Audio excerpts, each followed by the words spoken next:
video detik-detik perang sarung antar remaja yang terjadi di jalan protokol dekat simpang lampu merah RCA Kota Lubuk Linggau. Puluhan remaja terlihat saling serang dengan menggunakan sarung. Para remaja ini juga terlihat berlarian di jalan dan mengganggu para pengguna jalan, bahkan membahayakan pengguna jalan karena dapat memicu kecelakaan.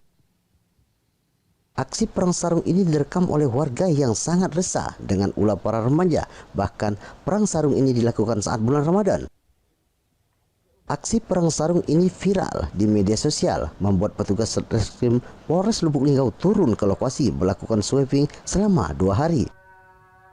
Hasilnya polisi berhasil mengamankan 20 orang anak di bawah umur dan 8 unit sepeda motor yang digunakan untuk melakukan aksi perang sarung. Mereka diamankan saat akan melakukan aksi tawuran.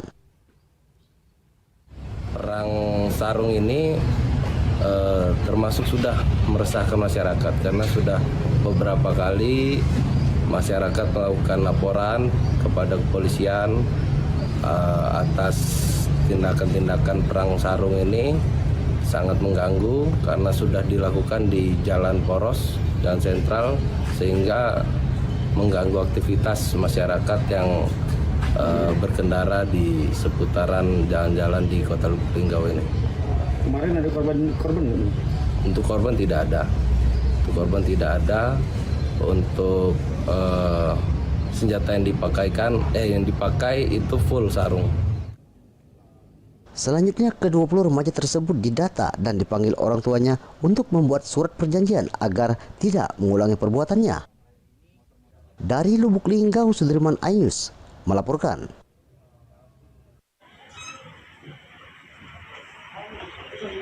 Nenek Ernawati umur 70 tahun ditetapkan petugas kepolisian sebagai tersangka dalam kasus dugaan pemalsuan akte nikah M. Sarip Hidayat bersama rekannya.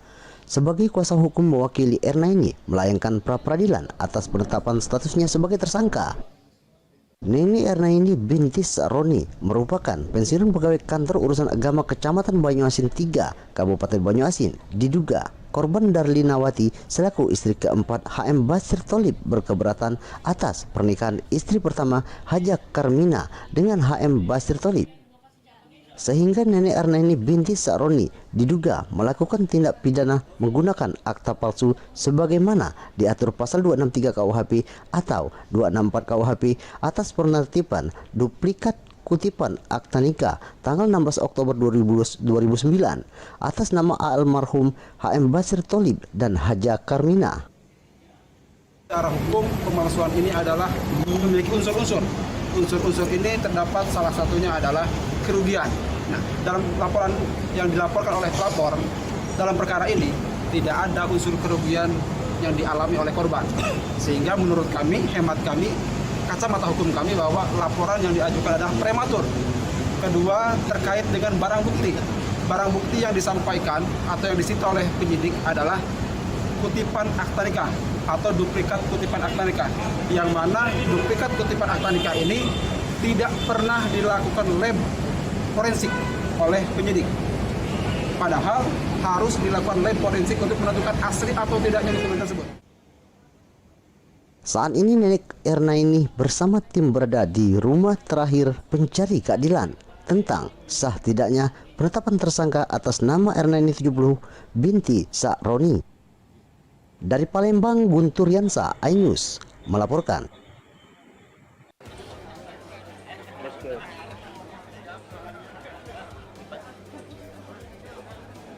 Suasana makam Dukuh Wangit, Desa Sambunganyar, Kecamatan Ngawen, Kabupaten Blora, Jawa Tengah tampak ramai penduduk. Petugas kepolisian juga tampak berjaga di lokasi makam tersebut. Petugas juga memasang polisi lain di seputar makam. Diketahui makam tersebut adalah makam 2 korban yakni ayah dan anak yang meninggal akibat meminum air mineral bercampur zat tertentu. Kasat Reskrim Polres Blora AKP Selamat mengungkapkan kedua korban tersebut diduga menjadi korban pembunuhan berencana yang dilakukan oleh kerabatnya sendiri. Sebelumnya Kapolres mengatakan bahwa anggotanya telah menangkap diduga pelaku pembunuhan di Bandara Samarinda. Satreskrim Polres Blora berkolaborasi dengan jajaran Ditreskrim Polda Kalimantan Timur dengan dari pihak Bandara Samarinda telah mengamankan pelaku di kota Samarinda, Kalimantan Timur, dan saat ini anggota kami perjalanan menuju ke Blora dan nanti sambil menunggu penyidikan lebih lanjut. Untuk memastikan kedua korban meminum air mineral yang bercampur zat tertentu atau mengandung racun, Satreskrim Polres Blora bersama Bidokes Polda Jawa Tengah membongkar kedua makam tersebut untuk dilakukan otopsi. Dari Blora, Jawa Tengah, Heri Purnomo, Ainis melaporkan.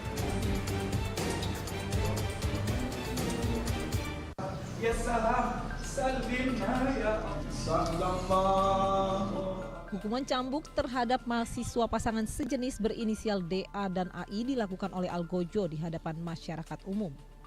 DA menjalani 82 kali cambukan sementara AI mendapat 78 kali cambukan.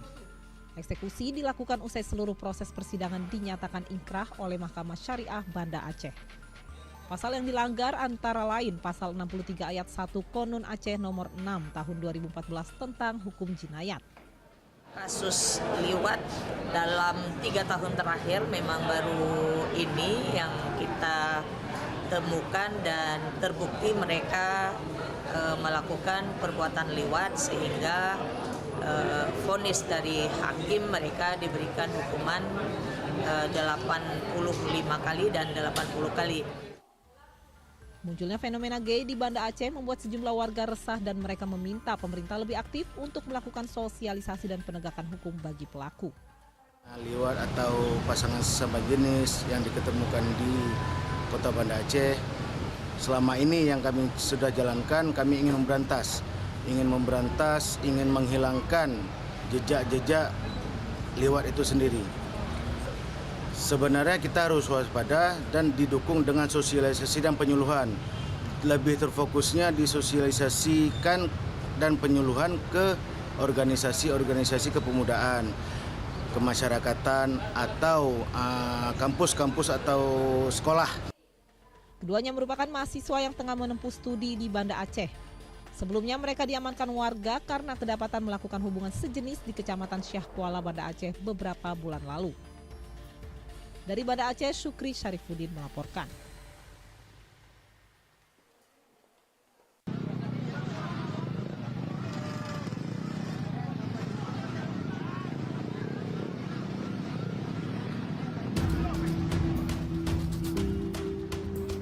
Video amatir warga merekam peristiwa kebakaran yang melanda satu unit truk pengangkut puluhan sepeda motor baru dari Jakarta menuju Medan. Peristiwa ini terjadi di Jalan Lintas Sumatera Cikampek, tepatnya di depan kantor Camat Gamba, Labuhan Batu Selatan pada Minggu dini hari. Menurut keterangan sang sopir, api berasal dari salah satu sepeda motor yang diangkut. Ia baru mengetahui terjadi kebakaran usai diberitahu pengendara yang melintas. Akibat kebakaran, seluruh unit sepeda motor yang diangkut berjumlah 46 hangus. Ada yang ngasih tahu, tengok api berapa kan udah menyala, turun berhenti, kami apain nggak bisa. Datang penduduk itu, bang sana aja bang depan kantor camat katanya, sana ada damkar, tembak kemana, tak kejarkan.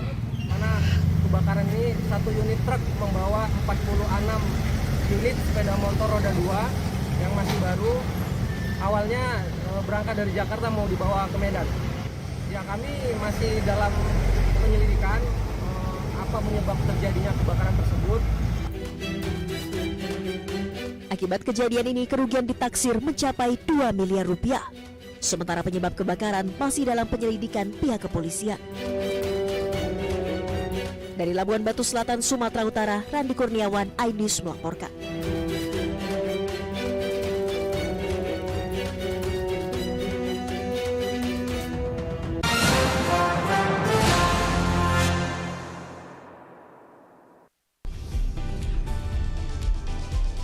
Atika Hasiholan yang lagi seneng banget karena ibunda Ratna Sarumpait akhirnya bebas bersyarat. Kali ini Ruben akan melaporkan oknum yang dianggap menghina Betran dan Thalia Onsu. Digelar di kediaman Jennifer, pasangan ini sampai merogoh kocek ratusan juta rupiah demi menggelar pesta meriah.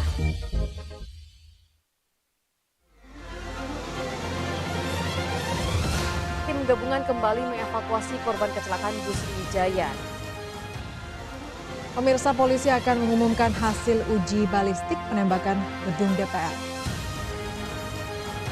Pemirsa, razia minuman keras di Tangerang, Banten diwarnai kejar-kejaran polisi dan beberapa pemuda mabuk.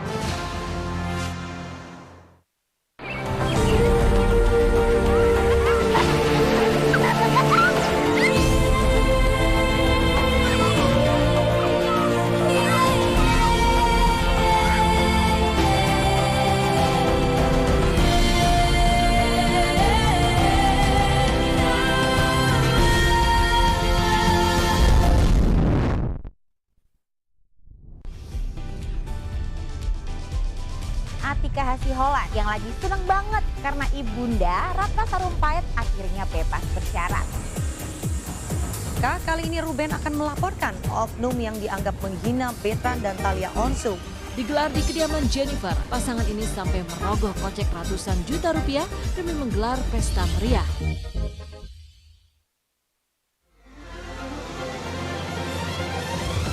Tim gabungan kembali mengevakuasi korban kecelakaan bus Wijaya. Pemirsa, polisi akan mengumumkan hasil uji balistik penembakan gedung DPR. Pemirsa, razia minuman keras di Tangerang, Banten diwarnai kejar-kejaran polisi dan beberapa pemuda mabuk.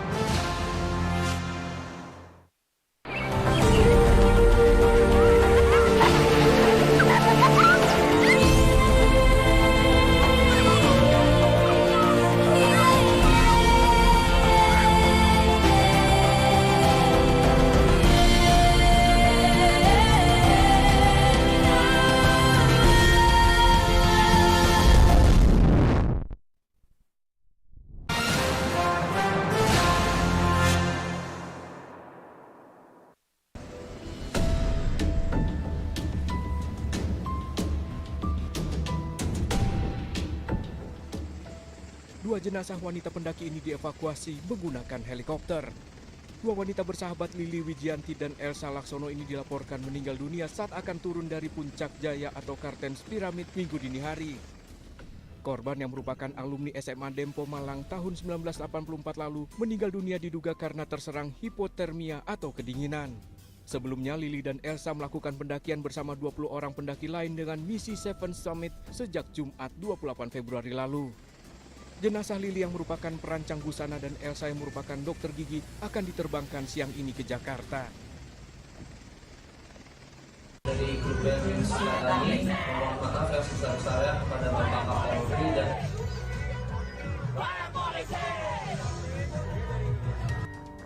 Band Sukatani kembali menghebohkan publik lewat unggahan terbarunya di akun Instagramnya. Kedua personel menjelaskan kondisi mereka usai membuat video klarifikasi dan permohonan maaf terkait lagu Bayar Bayar Bayar. Band asal Purbalingga, Jawa Tengah ini mengaku menerima intimidasi dari polisi sejak Juli 2024. Sukatani juga menolak tawaran Kapolri Jenderal Listio Sigit Prabowo untuk menjadi duta polisi. Sementara itu sebelumnya polisi menegaskan tidak ada intimidasi terhadap band Sukatani. Pihaknya juga menyebut Polri bukanlah institusi anti kritik dan selalu menerima setiap masukan.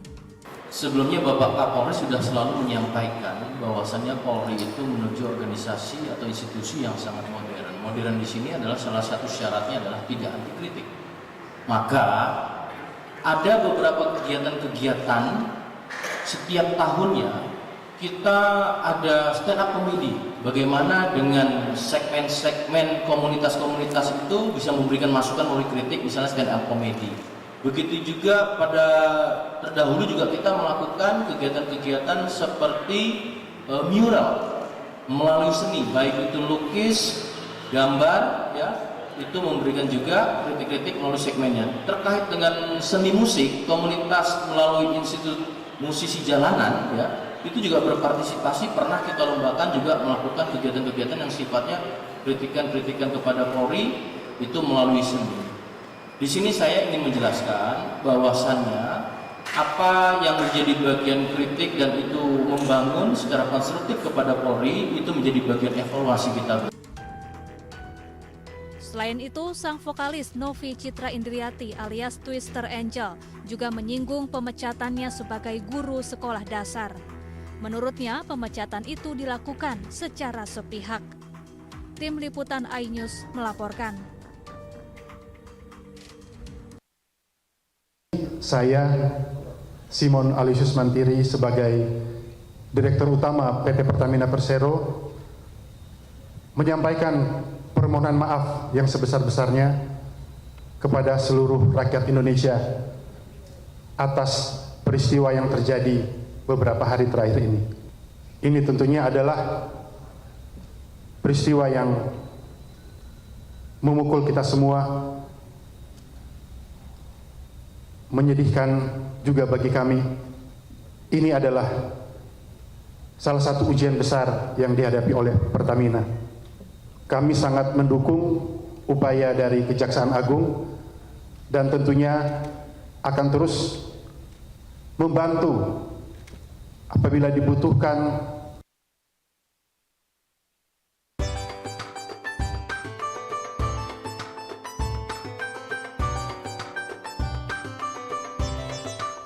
Menyambut Ramadan, warga di Dusun Gembongan, Kabupaten Kulon Progo, Daerah Istimewa Yogyakarta, menghiasi Masjid Al-Fatah dengan lampion ubur-ubur beraneka warna. Setidaknya ada 126 unit lampion berukuran besar dan kecil menghiasi setiap sudut jalan masuk hingga area Masjid Al-Fatah. Ornamen unik ini membuat suasana Ramadan 1446 Hijriah terasa semakin meriah. Tak sedikit masyarakat yang sengaja datang hanya untuk berfoto dengan latar lampion ubur-ubur ini. Ubur-ubur dipilih menjadi ornamen utama karena terinspirasi kalimat yang viral di media sosial. Karena sekarang tren kalimat yang ada di media sosial kan ubur-ubur ikan lele. Nah, kita di sini ya kita ambil ubur-uburnya karena yang biasanya bercahaya kan ubur-ubur. Nah, ini nanti kita sebenarnya temanya itu ubur-ubur ikan lele, Ramadan sudah tiba seperti itu. Warga berharap kehadiran lampion ini bisa menyemarakan Ramadan dan memberikan semangat untuk beribadah ke Masjid Al-Fatah. Dari Kabupaten Kulon Progo, Daerah Istimewa Yogyakarta, Budi Utomo, iNews melaporkan.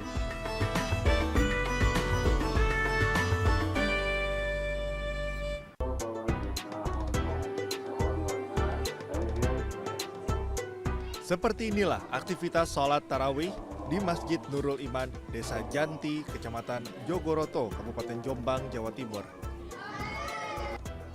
Berbeda dengan masjid lainnya, sholat tarawih di masjid ini dilakukan dengan bacaan dan gerakan super cepat. Untuk menyelesaikan sholat tarawih dan witir sebanyak 23 rakaat, imam dan jamaah di masjid ini hanya membutuhkan waktu kurang dari 10 menit. Jamaah Masjid Nurul Iman merasa senang karena prosesi sholat tarawih dan witir bisa selesai dalam waktu singkat. Tarawih Mas? Ya, alhamdulillah seperti biasanya dari tahun sebelumnya cepat kilat sekali. Seberapa lama ini tadi mengikuti tarawih di masjid ini, Pak? Perkiraan 7 menitan kali, sampai 10 menit, cepat sekali. Meski berbeda dengan ibadah sholat pada umumnya, ternyata sholat dengan bacaan dan gerakan super cepat ini ternyata sudah menjadi kebiasaan yang dilakukan sejak puluhan tahun silam. Dari Jombang, Jawa Timur, Mokhtar Bagus, iNews melaporkan.